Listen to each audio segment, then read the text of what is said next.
ನಮಸ್ತೆ ಫ್ರೆಂಡ್ಸ್, ಬನ್ನಿ ಇವತ್ತು ಮಟನ್ ಸಾಂಬಾರು ಹೇಗೆ ಮಾಡೋದು ಅಂತ ನೋಡ್ಕೊಳ್ಳೋಣ. ಆಲ್ರೆಡಿ ನಮ್ಮ ಚಾನಲಲ್ಲಿ ರೆಸಿಪಿಗಳಿದೆ ಮಟನ್ ಸಾಂಬಾರು. ನಾವು ಯಾವ ರೀತಿ ಡಿಫ್ರೆಂಟಾಗಿ 3 kg ಮಟನ್ ಸಾಂಬಾರು ಮಾಡ್ತಾಯಿದ್ದೀವಿ ಅಂತ ಹೇಳ್ಬಿಟ್ಟು ನಿಮಗೆ ತೋರಿಸ್ತಾ ಇದ್ದೀವಿ ರೀ. ವಿಡಿಯೋ ಕೊನೆ ತನಕ ನೋಡಿ, ಹಾಗೆ ನಮ್ಮ ಚಾನಲ್ ಸಬ್ಸ್ಕ್ರೈಬ್ ಮಾಡ್ಕೊಂಡು ಸಪೋರ್ಟ್ ಮಾಡಿ. ಇಲ್ಲಿ ನೋಡಿ, ಹಸೆ ಶುಂಠಿ, ಬೆಳ್ಳುಳ್ಳಿ, ಜವಾರಿ ಬೆಳ್ಳುಳ್ಳಿ ತೊಗೊಂಡಿದ್ದೀವಿ ನಾವು. ಈರುಳ್ಳಿ ಒಂದು 5 ತೊಗೊಂಡು ಹೆಚ್ಚಿಟ್ಕೊಂಡಿದ್ದೀವಿ, ಮತ್ತು ಕೊತ್ತಂಬರಿ ಸೊಪ್ಪು. ಇದಿಷ್ಟನ್ನು ಸಪ್ರೇಟಾಗಿ ಪೇಸ್ಟ್ ಥರ ರುಬ್ಕೋಬೇಕು. ಮತ್ತು ಇಲ್ಲಿ ಒಂದು ದೊಡ್ಡ ಸೈಜಿಂದ ಒಂದು ತೆಂಗಿನಕಾಯಿನ ಈ ರೀತಿ ಹೆಚ್ಚಿಟ್ಕೊಂಡಿದ್ದೀವಿ. ಇಲ್ಲಿ ಚಕ್ಕೆ, ಏಲಕ್ಕಿ, ಲವಂಗ ಕೂಡ ತೊಗೊಂಡಿದ್ದೀವಿ. ಮತ್ತು ಒಂದು 4 ಟೊಮೆಟೊ ಕೂಡ ಹೆಚ್ಚಿಟ್ಕೊಂಡಿದ್ದೀವಿ.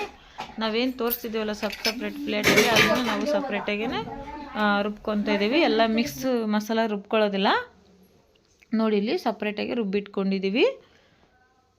ಈ ಥರ ರುಬ್ಕೊಂಡು ಮಾಡೋದ್ರಿಂದ ಮಟನ್ ಸಾಂಬಾರು ಟೇಸ್ಟ್ ಒಂಥರ ಡಿಫ್ರೆಂಟ್ ಚೆನ್ನಾಗಿರುತ್ತೆ. ಇಲ್ಲಿ ಸ್ಟವ್ ಹಚ್ಚಿಬಿಟ್ಟು ಒಂದು ಪಾತ್ರೆ ಕೂಡ ಇಟ್ಟಿದ್ದೀವಿ. ಪಾತ್ರೆ ಬಿಸಿಯಾದ ನಂತರ 1/4 ಲೀಟ್ರಷ್ಟು ಎಣ್ಣೆ ಹಾಕ್ಕೊಂಡಿದ್ದೀವಿ. ಒಂದು 3 kg ಮಟನ್ಗೆ 1/4 ಲೀಟ್ರ್ ಎಣ್ಣೆ ಬೇಕಾಗುತ್ತೆ. ಯಾಕಪ್ಪ ಅಂದರೆ ಮಟನಲ್ಲಿ ಎಣ್ಣೆ ಇದು ನೆನ ಇದೆ, ಅದಕ್ಕೆ 1/4 ಲೀಟ್ರ್ ಎಣ್ಣೆ ಸಾಕಾಗುತ್ತೆ. ಈರುಳ್ಳಿ ಒಂದು 4 ಕಟ್ ಮಾಡಿ ಹಾಕ್ಕೊಂಡಿದ್ದೀವಿ. ಈರುಳ್ಳಿ ಸ್ವಲ್ಪ ಚೆನ್ನಾಗಿ ಫ್ರೈ ಆಗಲಿ. ಈರುಳ್ಳಿ ಬ್ರೌನ್ ಕಲರ್ ಬರೋವರೆಗೂ ಸ್ವಲ್ಪ ಫ್ರೈ ಮಾಡ್ಕೋಬೇಕು. ಆಮೇಲೆ ನಾವು ಮಟನ್ ಹಾಕ್ಕೊತಾ ಇದ್ದೀವಿ ನೋಡಿ. ನೆಣನೂ ಕೂಡ ಇದೆ ಮಟನಲ್ಲಿ, ಮೂಳೆ ಕೂಡ ಇದೆ, ಮೆತ್ತನ ಮಟನ್ ಕೂಡ ಇದೆ. ಇವು 3 ಇರುವಂಥ ಮಟನ್ ತೊಗೊಂಬಂದು ಸಾಂಬಾರು ಮಾಡಿದರೆ ಸಖತ್ ಟೇಸ್ಟ್ ಇರುತ್ತೆ ಸಾಂಬಾರು. ಮತ್ತು ನಾವು ಬರೀ ಮೆತ್ತನ ಮಟನ್ ತಂದರೆ ಸಾಂಬಾರು ಏನು ಅಷ್ಟೊಂದು ಟೇಸ್ಟ್ ಬರಲ್ಲ. ಮೂಳೆನೂ ಕೂಡ ಇರಬೇಕು ಮಟನಲ್ಲಿ ಯಾವಾಗ್ಲೂ. ಒಬ್ಬರು ಕಮೆಂಟ್ ಮಾಡಿದ್ರು ನಮಗೆ ಮಟನ್ ತರುವಾಗ ಯಾವ ಥರ ಮಟನ್ ತರಬೇಕು ಅಂತ ಹೇಳ್ಬಿಟ್ಟು. ಹೇಳ್ತಾಯಿದ್ದೀವಿ ನೋಡಿ, ಇದೇ ಥರ ಮಟನ್ನೇ ತರಬೇಕು. ಮೂಳೆ ಮೇಲೆ ಕೂಡ ಮಟನ್ ಇರಬೇಕು, ಮತ್ತು ನೆಣ ಕೂಡ ಇರಬೇಕು. ಹಂಗಂದ್ರೆ ತುಂಬ ಚೆನ್ನಾಗಾಗುತ್ತೆ ಸಾಂಬಾರು. ಆ ಥರದ ಮಟನ್ ತೊಗೊಂಬಂದು ನೀವು ಕೂಡ ಮನೇಲಿ ಈ ಥರ ಟ್ರೈ ಮಾಡಿ. ಅಷ್ಟನ್ನ ಹಾಕಿದ ಮೇಲೆ ಅಷ್ಟೇ ಚೆನ್ನಾಗಿ ಮಿಕ್ಸ್ ಮಾಡ್ಕೊಂಡ್ಮೇಲೆ ಉಪ್ಪು ಕೂಡ ಹಾಕ್ಕೊತಿದ್ದೀವಿ, ಕಲ್ಲುಪ್ಪು. ಉಪ್ಪು ಹಾಕಿದ ಮೇಲೆ ಚೆನ್ನಾಗಿ ಮಿಕ್ಸ್ ಮಾಡ್ಕೊಳ್ಳೋಣ ನೋಡಿ. ನಾವು ಇವಾಗ ಕಲ್ಲುಪ್ಪು ಹಾಕ್ಕೊಂಡಿದ್ದೀವಲ್ಲ, ಸಾಂಬಾರಿಗೆ ನೋಡಿಬಿಟ್ಟು ಹಾಕ್ಕೋಬೇಕು. ಇವಾಗ ಸ್ಟಾರ್ಟಿಂಗ್ ನಾವು ಮಟನ್ನ ಫ್ರೈ ಮಾಡ್ಕೊಳ್ಳೋಕ್ಕಷ್ಟೇ ನಾವು ಉಪ್ಪನ್ನು ಹಾಕ್ಕೊಂಡಿರೋದು. ಸಾಂಬಾರು ಅಳತೆಗೆ ಉಪ್ಪಿನೂ ಹಾಕ್ಕೊಂಡಿಲ್ಲ.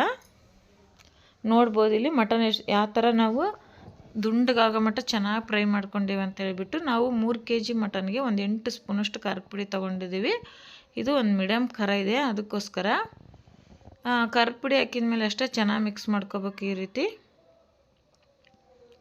ಖಾರದ ಪುಡಿ ಹಾಕಿದ ಮೇಲೆ ಚೆನ್ನಾಗಿ ಮಿಕ್ಸ್ ಮಾಡ್ಕೊಂಡು, ಇಲ್ಲೇನು ರುಬ್ಬಿಟ್ಕೊಂಡಿದ್ವಲ್ಲ ಈರುಳ್ಳಿ, ಬೆಳ್ಳುಳ್ಳಿ, ಹಸೆ ಶುಂಠಿ ಮತ್ತು ಕೊತ್ತಂಬರಿ ಸೊಪ್ಪು ರುಬ್ಬಿದ್ವಲ್ಲ, ಆ ಪೇಸ್ಟ್ ಕೂಡ ಹಾಕ್ಕೊಳ್ಳೋಣ. ಆ ಪೇಸ್ಟ್ ಹಾಕಿದ ಮೇಲೆ ಅಷ್ಟೇ ಈ ರೀತಿ ಚೆನ್ನಾಗಿ ಮಿಕ್ಸ್ ಮಾಡ್ಕೋಬೇಕು ನೋಡಿ. ಇಲ್ಲಿ ಆ ಪೇಸ್ಟ್ ಹಾಕಿದ ಮೇಲೆ ಚೆನ್ನಾಗಿ ಮಿಕ್ಸ್ ಮಾಡ್ಕೊಂಬಿಟ್ಟು ಮಟನ್ ಮುಳುಗೋವಷ್ಟು ನಾವು ನೀರು ಹಾಕ್ಕೊತಿದ್ದೀವಿ. ಮಟನ್ ಮುಳುಗೋವಷ್ಟು ನೀರು ಹಾಕ್ಕೊಂಬಿಟ್ಟು ಚೆನ್ನಾಗಿ ಮಿಕ್ಸ್ ಮಾಡ್ಕೊಂಡು ಇವಾಗ ಮುಚ್ಚುಣಿಕಿನ ಕ್ಲೋಸ್ ಮಾಡಿಬಿಟ್ಟು ಒಂದು 10 ನಿಮಿಷ ಕುದಿಸ್ಕೊಂಡಿದ್ದೀವಿ. ನೋಡ್ಬೋದು ಇಲ್ಲಿ ಚೆನ್ನಾಗಿ ಕುದ್ದಿದೆ. ನಾವು ಸ್ಟಾರ್ಟಿಂಗೇ ಮಟನ್ ಖಾರ ಅರ್ಶಿಣದಲ್ಲೇ ಚೆನ್ನಾಗಿ ಬೇಯಿಸ್ಕೊಂಡ್ಬಿಡ್ಬೇಕು. ಆಮೇಲೆ ನಾವು ರುಬ್ಬಿಟ್ಕೊಂಡಿರೋಂಥ ಮಸಾಲ ಹಾಕ್ಕೊಳ್ಬೇಕು. ಮಸಾಲ ಹಾಕಿದ ಮೇಲೆ ಸ್ವಲ್ಪ ಹೊತ್ತು ಕುದಿಸ್ಕೊಂಡ್ರೆ ಸಾಂಬಾರು ರೆಡಿ ಆಗಿಬಿಡುತ್ತೈತಿ. ಅದಕ್ಕೋಸ್ಕರ ನಾವು ಖಾರ ಏನು ಹಾಕಿರ್ತೀವಲ್ಲ ಅವಾಗೆ ಮಟನ್ನ ಸ್ವಲ್ಪ ಬೇಯಿಸ್ಕೋಬೇಕು. ನಾವು ತೊಗೊಂಡು ಬಂದಿರೋಂಥ ಮಟನ್ನ ಜಾಸ್ತಿ ಬಲ್ತಿರಲಿಲ್ಲ, ಅದಕ್ಕೋಸ್ಕರ ನಾವು ಪಾತ್ರೆಯಲ್ಲೇ ಮಾಡಿದ್ದೀವಿ. ನೀವೇನಾರ ಬಲ್ತಿರೋ ಮಟನ್ ತಂದ್ರಿ ಅಂದರೆ ಕುಕ್ಕರಲ್ಲೇ ಮಾಡಿ ಕೂಗಿಸ್ಕೊಂಬಿಡಿ. ಇಲ್ಲಿ ಟೊಮೊಟೊ ಕೂಡ ಹಾಕ್ಕೊತಾ ಇದ್ದೀವಿ. ನೀವು ಇಷ್ಟೇ ಮಟನ್ ಸಾಂಬಾರು ಅಂತ ಏನು ಅಂದ್ಕೊಳ್ಕೋಬೇಡಿ. ಇನ್ನು ಹಾಕುವಂಥ ಮಸಾಲ ಪದಾರ್ಥಗಳದ ಮುಂದೆ ವಿಡಿಯೋ ಕೊನೆ ತನಕ ನೋಡಿ. ಇವಾಗ ಕುದಿ ಬರ್ತಾ ಇದೆ. ಇವಾಗ ಕ್ಲೋಸ್ ಮಾಡೋಣ.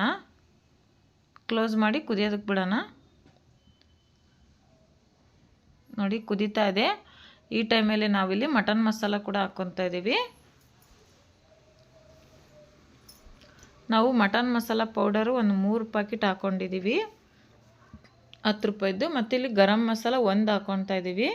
1 ಅಥವಾ ಅರ್ಧ ಹಾಕ್ಕೊಳ್ಳಿ. ನೀವು ಮಸಾಲ ಫ್ಲೇವರ್ ಜಾಸ್ತಿ ಬೇಡ ಅಂದರೆ 1 ಅಥವಾ ಅರ್ಧ ಹಾಕ್ಕೊಳ್ಳಿ. ಧನ್ಯ ಪುಡಿ ಕೂಡ ಹಾಕಿದ್ದೀವಿ, ವಿಡಿಯೋ ಮಿಸ್ ಆಗಿದೆ. ಮಿಸ್ ಮಾಡದೆ ನೀವು ಧನ್ಯ ಪುಡಿ ಕೂಡ ಹಾಕ್ಕೊಳ್ಳಿ. ಮತ್ತು ಇಲ್ಲಿ ಕೊನೆಯದಾಗಿ ಕೊತ್ತಂಬರಿ ಸೊಪ್ಪು ಸೇರಿಸ್ಬಿಟ್ಟು ಚೆನ್ನಾಗಿ ಕುದಿಸ್ಕೋಬೇಕು. ಕುದ ನಂತರ 1 ನಿಂಬೆಹಣ್ಣು ಹಿಂಡ್ಕೊತಾ ಇದ್ದೀವಿ ನಾವು ನೋಡಿ. ಇಲ್ಲಿ 1 ನಿಂಬೆಹಣ್ಣು ಹಿಂಡ್ಕೊಂಡ್ಬಿಟ್ಟು ನಿಂಬೆಹಣ್ಣಿನ ಹೋಳು ಸಮೇತನೂ ಅದರಲ್ಲೇ ಹಾಕಿ ಮಿಕ್ಸ್ ಮಾಡಬೇಕು. ನಿಮಗೆ ಇಷ್ಟ ಇಲ್ಲ ಅಂದರೆ ರಸ ಅಷ್ಟು ಹಾಕ್ಕೊಳ್ಳಿ. ಇಲ್ಲಿ ನೋಡ್ಬೋದು ಒಂದು ಸ್ವಲ್ಪ ಹೊತ್ತು ಕುದ್ಕೊಂಡ್ಮೇಲೆ ಮಟನ್ ಸಾಂಬಾರು ಯಾವ ರೀತಿ ರೆಡಿಯಾಗಿದೆ ಅಂತ ಹೇಳ್ಬಿಟ್ಟು ಈಗ ನಾವು ಒಂದು ಬೌಲಿಗೆ ಸರ್ವ್ ಮಾಡಿ ತೋರಿಸ್ತಿದ್ದೇವೆ. ನಿಮ್ಗೆ ಈ ವಿಡಿಯೋ ಹೇಗೆ ಅನಿಸ್ತು ಅಂತ ಹೇಳ್ಬಿಟ್ಟು ಕಮೆಂಟ್ ಮಾಡಿ.